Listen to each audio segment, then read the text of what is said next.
어제 정부 공직자윤리위원회가 각 부처 장차관 등 고위공직자 재산을 공개했습니다.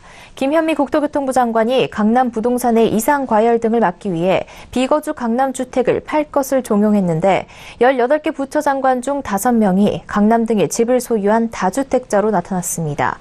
특히 자사고와 특목고를 없애겠다고 밝힌 김상곤 사회부총리 겸 교육부 장관의 대치동 아파트가 도마에 올랐습니다. 교육 1번지로 불리는 대치동 학원가 일대 아파트 값은 자사고의 폐지 소식에 수억 원 올랐기 때문입니다. 김 부총리는 이 집을 내놓은 지 좀 됐다고 밝혔는데 수요보다 공급이 부족한 강남에서 아직도 못 판 이유가 뭘까요? 정창신 기자가 대치동을 가봤습니다. 서울 강남구 레미안 대치팰리스 아파트 단지. 김상곤 부총리 겸 교육부 장관이 최근 집을 내놨다고 밝힌 곳입니다. 교육부 수장으로서 강남에 집을 가진 게 적절하냐는 국회의원들의 질타가 잇따르자 강남 집을 내놓은 겁니다. 김 부총리는 이 단지 전용 94.49제곱미터 아파트 한 채와 성남시 분당구 아파트 한 채를 공직자윤리위원회에 신고했습니다. 하지만 김 부총리가 집을 내놨다는 대치동 일대 공인중개업소에선 매물을 확인하는 것조차 쉽지 않습니다. 반전세가 만기가 돼서 재계약을 하셨어요.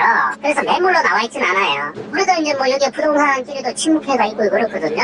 그걸 통해서 다 물어봤어요. 진짜로 김상곤 부총리가 집을 내놨냐, 내놓은 부동산이 있으면 한번 얘기 좀 들어보자니까 없대요. 보통 매물이 나오면 인근 중개업소에서도 전산을 통해 알 수 있지만 김 부총리는 소수의 중개업소를 통해서만 거래하려고 한 게 아니냐는 관측입니다. 다수의 중개업소에 물건이 공개돼야 집이 더 빨리 팔리는데 적극적으로 집할 생각이 없는 게 아니냐는 겁니다. 또 다른 공인중개업소에선 물건을 맡은 듯 흥정이 가능하다고 얘기합니다. 그 물건은 이제 얼마 들어가 있냐면요. 10억에 80이 들어가 있어요. 근데 반전세로 10억에 80. 입주는 바로 못 하시는 집이고요. 지금 세입자가 들어있으니까. 19년 12월에 들어오실 수 있어요. 손님이 나 이 마음에 들어. 그러면 지금 그 장관님한테 가격을 더 흥정할 거예요. 조정을 할 건데 일단 예상선은 15억 정도 있으셔야 돼요. 김 부총리 집은 보증금 10억에 월세 80만 원짜리 반전세로 세입자를 받은 상황. 보증금에 15억 원을 더한 25억 원에 매물로 내놓은 겁니다. 국토교통부 실거래가 공개 시스템을 통해 김 부총리가 소유한 아파트와 동일 평형 아파트 값을 확인해보니 지난해 11월 20억 원, 12월 23억 원으로 뛰었고 올해 1월 24억 원, 이달 초 25억 원에 실거래됐습니다. 물론 층, 향, 집주인의 사정 등에 따라 약간의 차이는 있지만 5개월새 5억 원가량 오른 겁니다.